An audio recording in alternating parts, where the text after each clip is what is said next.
Good morning, everybody.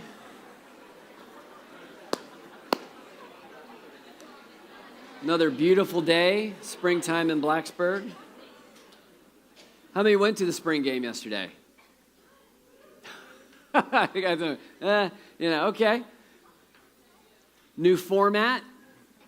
So, anything that helps us score in the red zone, I'm in favor of. So I say let's do that all the time. Well, if I don't know you, if I haven't met you, I'm Jim Pace. I'm one of the pastors here of our church. And we are going into week 2 of a series called The Wait.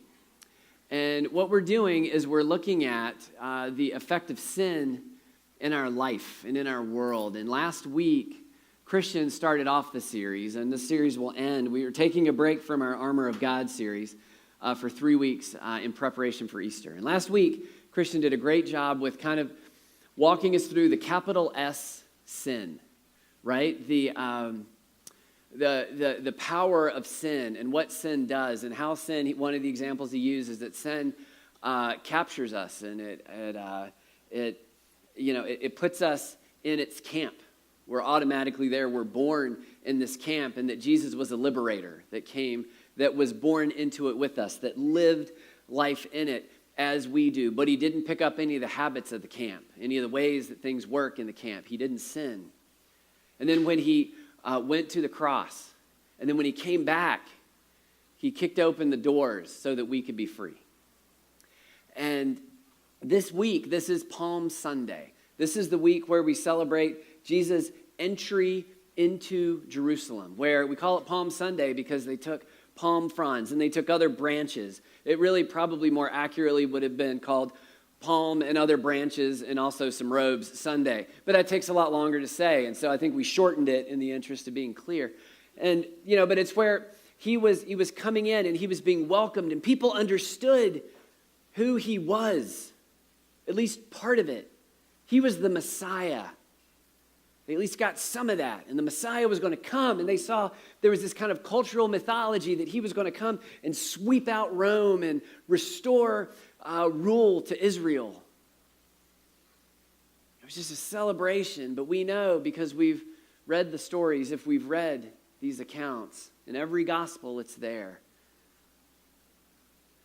By the end of the week, the tenor had changed. We were saying, crucify him. He was arrested. This Thursday is when we remember that. He was beaten. He was humiliated. Then on Friday afternoon, he went to the cross. The last thing that he could do within the camp as a member of the camp was submit to, as Christian described it, the most significant weapon that the camp of sin had to offer, and that was death itself. He took all of it, all of yours and my sin that we will commit in the future. Everyone that's come before us, everyone now, and everyone after us. He took all of that and he grabbed it and he died with it. And then when he came back, he demonstrated that there wasn't anything that was superior to him. And so we're going to be talking about, this week, we're going to continue that conversation just a little bit farther. And what we're going to do is we're going to say that we're going to show how it's not just that we are, in this camp, that we are not just stuck in this situation that we happen to have been born in, because the reality is some of that is true. Sydney shared just very well just a couple of minutes ago. There are realities to living in this world. This world is beautiful, but it is broken. And we suffer. But it's not just that, is it? Because if we're honest, you and I, we participate in it. You and I, those of us that have said, Jesus, you're our Messiah, you're our King, forgive me, help me follow you. We have been freed from the camp. We can be out of it entirely, but there's things we learned when we were back in there, right? There's ways that we learned things work. And it's hard to let some of those go. And when we continue in those, we participate in sin. It's not just something done to us, we're active. All right, now I want to show you what we're talking about. There was a kind of an ancient desert truth story, a moralistic story. And there was a desert nomad, and he was asleep. And in the middle of the night, he woke up, and he was just extremely hungry. So he lit a candle. And he looked around the room for something that he could eat. And in the corner against the wall, there was this bag of dates. And so he grabbed the bag, took a date, popped it in his mouth. Something was off. He took it out, and it had worms in it. So he just tossed that one, and he grabbed another one and took a bite. Worms. Tossed it. Grabbed a third, took a bite. Worms. So what did he do in the story? He blew out the candle, and he finished the bag. You see, when we hear that, we think, well, that's just disgusting. Why on earth would one do such a thing? There are worms, after all. That's how we say it, too. That's the actual tone. But that's what we do. That is what we do. We divert our eyes, we try to forget about it, and then we just engage in the thing. This is something we've done across the history of us. As long as there have been people, there's been this tendency. And I want to take us back to one that's in Exodus. I mean, if you want a great example of people, of how we can be freed from something, but still want to participate in it, want to be a part of it, Exodus is a great place to go. I mean, these people were literally slaves to Egypt. Not just figuratively, literally. They were slaves. And they had seen the power of God, and he had moved, and then finally Pharaoh had relented. And then so they're allowed to leave. The book is called, well, there's two titles. The earliest title was called These Are the Names Of. And it was called that because those are the first words in it. Like if you save a Word doc and you don't give it a title, it's just the first, it goes, that's actually, ancient Old Testament stuff there. I mean, that's what they called it. But they changed the name. And as it went through Hebrew into Latin and Greek, we called it Exodus.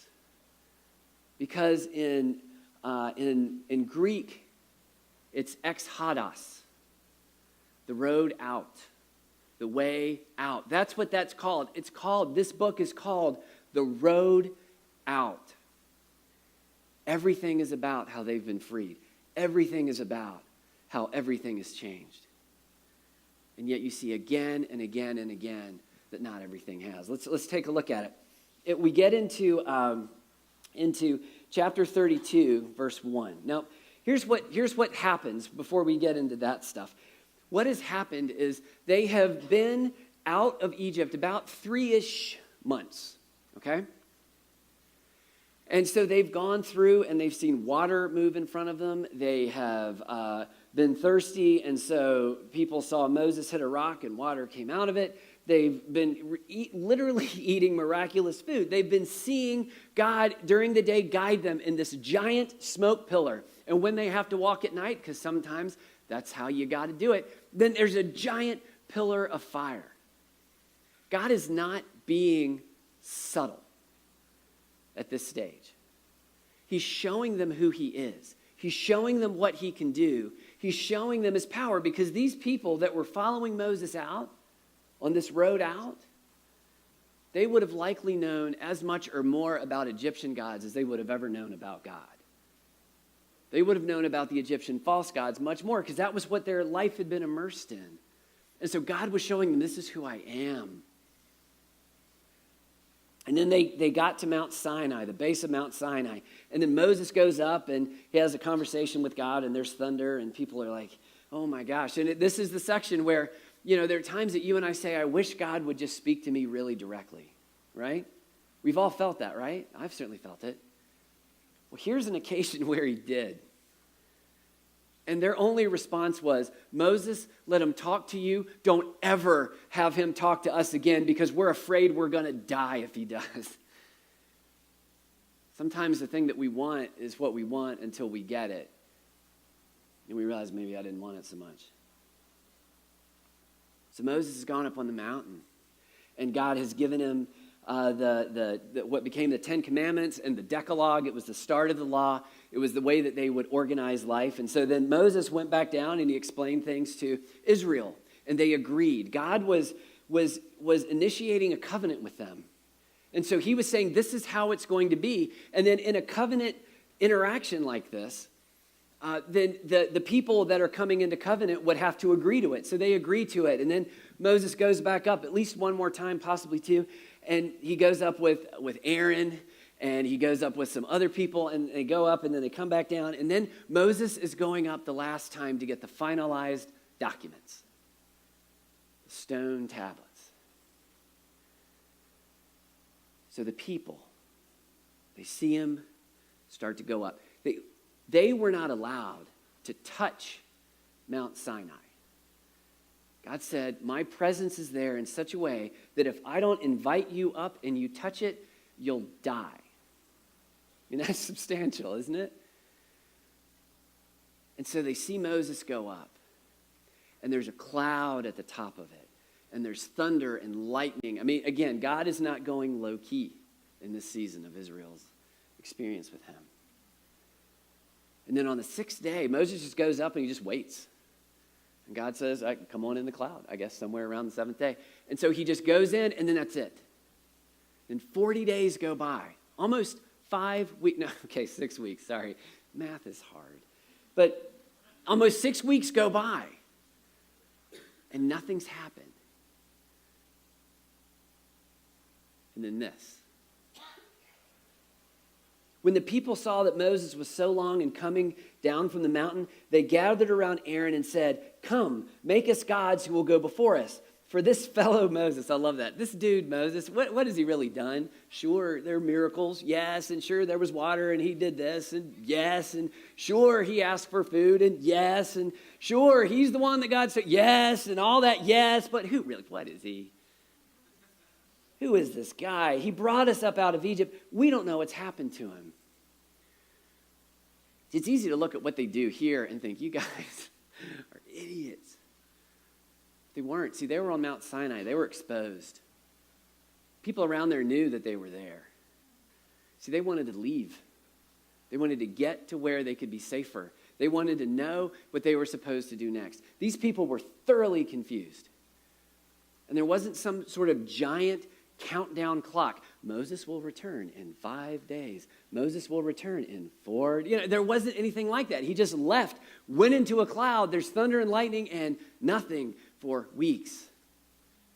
And they were afraid and they were confused. And they figured out something that could work. The people saw that Moses was so long in coming down from the mountain, they gathered around Aaron. I just love this. Come make us gods who will go before us. For this fellow Moses who brought us up out of Egypt, we don't know what's happened to him.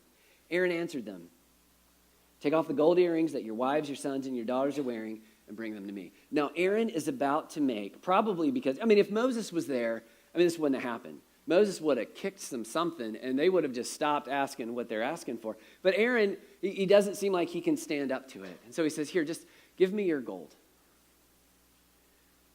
Just give me the gold. Now, let me just say, just so we're clear, if there's ever a point in NLCF or New Life, our community congregation, there's ever a point that someone from the front says, okay, what I want you to do is I want you to pass up your gold, and then what we're going to do is we're going to melt it down, in a sign of unity, and we're going to make a calf, and then we're going to worship the calf, all right? If that were to ever happen, just please get up and leave. Don't do that thing. That's a bad thing. Worshiping golden calves is bad. Worshiping calves in general. Let's just be broad. See something, say something. Just let people know. Great church. The worship is fantastic. I love the snapshots. They do worship golden calves. Not sure about that part.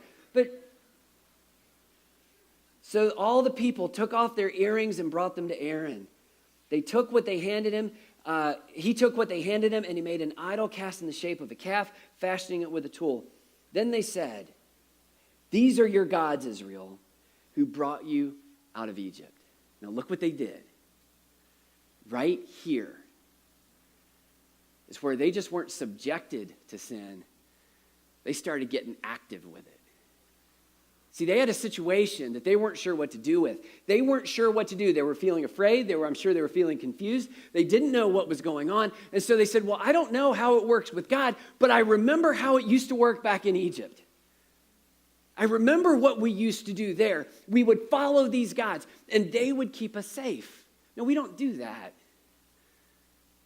But we do exactly that. Not with calves, we'd catch that. But there's a whole host of things we bow down to still to keep us safe when we're confused. When God isn't answering in a timeline that we think he ought, we revert back to the way things were in the camp. Because even though we know it's not better, we at least get it. And we'll do it.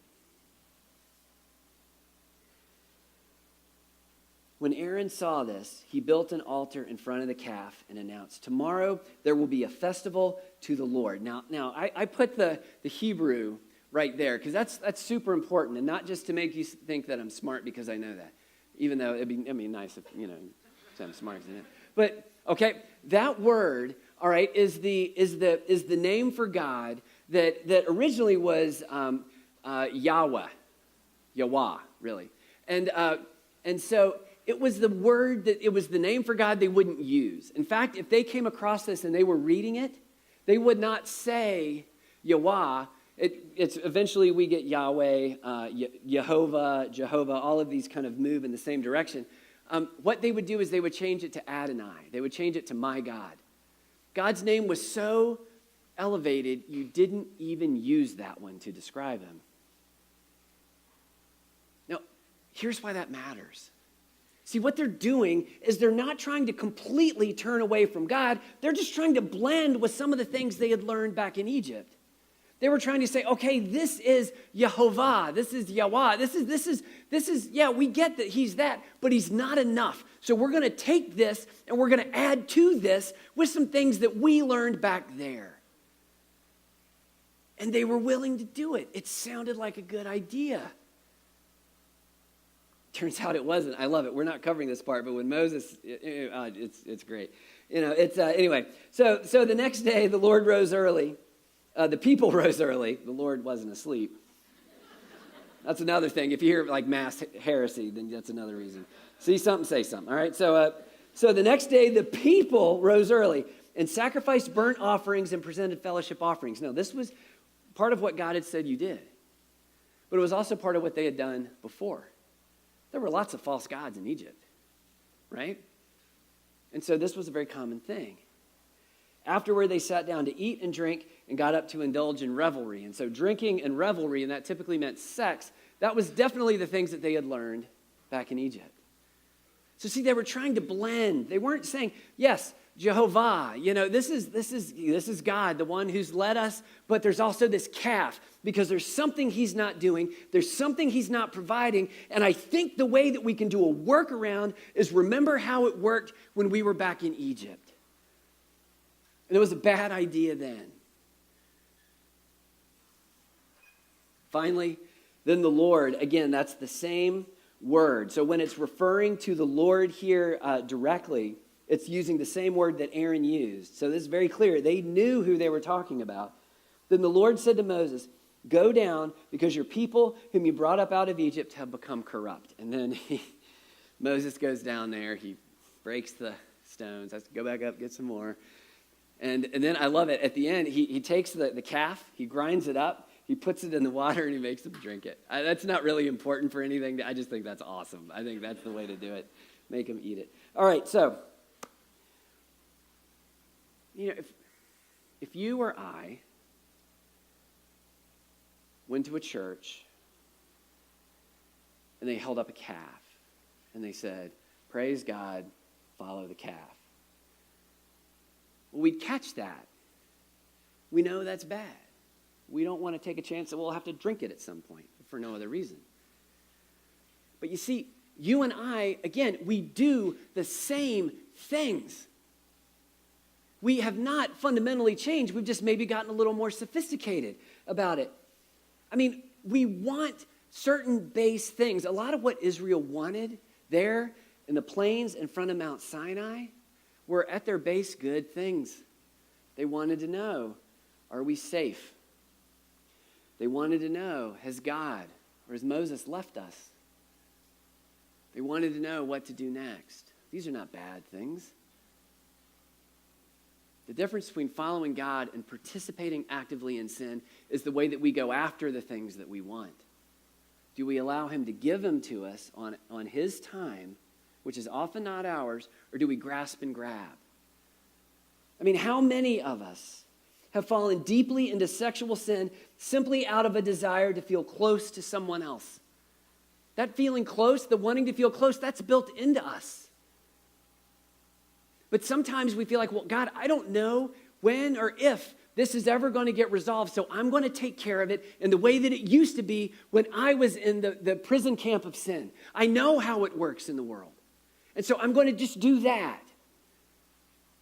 I still worship you, but I'm following that. How many of us have done that? How many have walked away from God entirely or just shifted their worship to something that's much more socially normed after not hearing from him in a timeline they thought was reasonable? God, I need to know what you're thinking. And man, when we bring something to him, it is really hard to not have a countdown clock somewhere in our head. And when that hits 0, if God hasn't answered, God, what are you doing? Since you're not, there's something I know that will work. It won't work as well. I get that. It's a fig filled with worms. But with the lights off, I don't know if I'll notice. How many have committed deep financial sin out of a desire to feel protected and provided for? We're made to feel protected and provided for, but we grasp. How many of us have not stepped out in faith in a scary part of our life out of a desire to remain safe and for life to be predictable? You see, we won't follow a calf, but we worship other things, and we try to blend them in with God. And that's how we're not just subject to the rules of the camp of sin that we are born into, but we participate in it. You know, there were, in the Nazi concentration camps, there were some prisoners that had been so wrecked by their experience that even when camps were liberated, they wouldn't leave. They stayed and kept living, ultimately died in the squalor of that camp that they were freed from. Or they might leave, but they would set up a new camp right outside the barbed wire because they just couldn't imagine that they were free. And we think about that and we look at that and we think, they're so hurt and so broken. How can they not see it? But that is what you and I do. We want to stay close enough to this camp so that we can access it and use its resources when we don't feel like God is coming through. That is how we participate in sin. This is something that Paul dealt with all the time. In 2 Corinthians 5, just a little bit after what Sydney shared, he says this: either way, Christ's love controls us. We'll just hop into this argument. You can read what he's talking about before there, but we don't have time. Christ's love controls us. Since we believe that Christ died for all, we also believe that we have all died to our old life. He doesn't couch it in terms of, well, now things can get a little better. He says that old way, living in the camp, being forced to participate in sin because you can't get away from it. That's dead now. That you is dead. You have been reborn. It's the reason that we still practice the practice of baptism. It's a symbolic way of demonstrating what happens. When we say, Jesus, I want you to be my Messiah. I want you to be my King. We put them under the water, and that symbolizes the death that we were in, and then we bring them out of the water again, and that symbolizes the new life that they have. These are the terms that Paul used, not it can get a little better. No, that's dead. Now there's a new life. We don't believe it. Not completely, not everything. Some things are just still the way they are. The old life is gone, a new life has begun, and all of this is a gift from God, who brought us back to himself through Christ. It is not a gift from us that's subject to the rules of us. It is a gift from God, so it's subject to his. And he's going back to that covenant that he made on Mount Sinai, that he started even before that with Abram. And what he's saying is, I am your God. Will you follow me? Will you trust me? Will you let me provide for you? Will you let me show you how I made you to be? I will forgive you. It's a gift from God, who brought us back to himself through Christ. And God has given us this task of reconciling. Oh gosh, I jumped way over. Sorry. Wow, I sure did. He died for everyone so that those who receive his new life will no longer live for themselves. Instead, they will live for Christ, who died and was raised for them. So we have stopped evaluating others from a human point of view. We've stopped. Because of my new life in Christ, I don't look at you as a commodity. What can you provide for me? What can you give me? I look at you as you, and you look at me as me. We put away the old way, it's dead. We're not users anymore. When I look at you, I see something that God has created. And even if you haven't allowed him to forgive you and you're keeping him at arm's length, you have still great value to him. He created you. He loves you. It means that I don't look at you and your sin and somehow grade it as to whether it's better or worse than mine. Because I know that we have all been in the camp. Some of us spent more or less time there, but we've all been there. And all of us have a tendency to want to go back in and use the practices that we learned there in our life now. It means that we don't want to leave everybody the same. We don't want people to keep eating dates filled with worms if there's another way, right? So we don't want to just leave it. Our culture couches it as you've got to be absolutely against it, or you have to say that you are absolutely for it. That is just a false separation. No, I see how God has made you, and you see how God has made me, and you call me out to that, and I call you out to that. But in the midst of that, we don't commodify each other. We don't look at each other through our human eyes. And once we thought of Christ merely from a human point of view, how differently we know him now.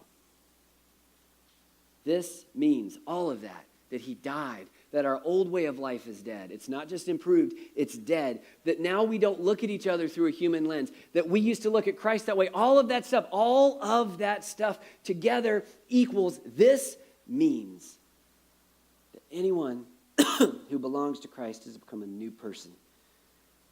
The old life is gone. Your new life has begun. Had Jesus not gotten on that foal and been brought into Jerusalem with all the praise and the palm fronds and the other branches and the other clothes that were laid there, had he not submitted to the unfair treatment that happened Thursday and Friday, not a word of this would be true. But because he did, and then because he came back on the day that we celebrate next Sunday, every single word of it is true. And anything that you think that goes against this is the equivalent to raising up that calf and saying, no, I get Yehovah, I get that. we're going to need to use this too to kind of augment and fill in some of the gaps. He's calling us away from that. For God was in Christ reconciling the world to himself, no longer counting people's sins against them. And he gave us this wonderful message of reconciliation. So we are Christ's ambassadors. God is making his appeal through us. We speak for Christ when we plead, come back to God. It's the equivalent of us going around the fences for people that are still in the camp and saying, do you not know that there is hope? You can walk out just like we did, and we will come and we will walk you out, and we don't want you to be there. Now, we're not going to drag them by their arm and put them in a headlock and force them out. It doesn't work. I tried that early on in my faith walk. I did the verbal equivalent of that. It really doesn't work. I can just tell you, it really doesn't work. But we call. You can be free. Yes, it can be more confusing. Yes, at times it can be frustrating. But your life will never be better. You will never be safer than when you're at the base of Mount Sinai, if that's where God wants you to be, when you're right there with him. For God made Christ, who never sinned, to be the offering for our sin, so that we may be made right with God through Christ. So when Jesus was up on the cross, all of the sin of everyone of all time was emptied on him. When he took it and he died, when he said, it is finished. What he was saying is the last act of selfless love that he could make was to allow his life to end in that act of love. Next week, we celebrate that act. Next week, we honor it. This week we have on Friday, we have a Good Friday service. Really encourage you, it's in your bulletin, and we'll be talking about it afterwards. I really encourage you to come. You see, you and I, we have a choice. We're back to the nomad. We're back to where he was sleeping. We're back to the middle of the night. It's dark, and there's a bag of dates. The question is, will we stop filling ourselves on what is insufficient and substandard, but right there? And will we allow God to say, I've got something more. Come away with me, and I'll show it to you. That's our question. Let's pray. God, we need you to guide us in this. I need you to guide me in this. I stand up here, but that doesn't mean I do it right all the time. Lord, would you just help us to trust you enough, to believe in you enough, to stay right where you want us to stay, even if it's frustrating, even if it's confusing, even if it's difficult, even if the timeline doesn't match ours. Will we just take those steps? Will we just do what Sydney says she's trying to do? Just daily take steps and follow you. And in that, will you reveal yourself more fully to us? When we drop the calf, that's when we can see you. Help us see what our calves are. Just this week, drop them. Amen.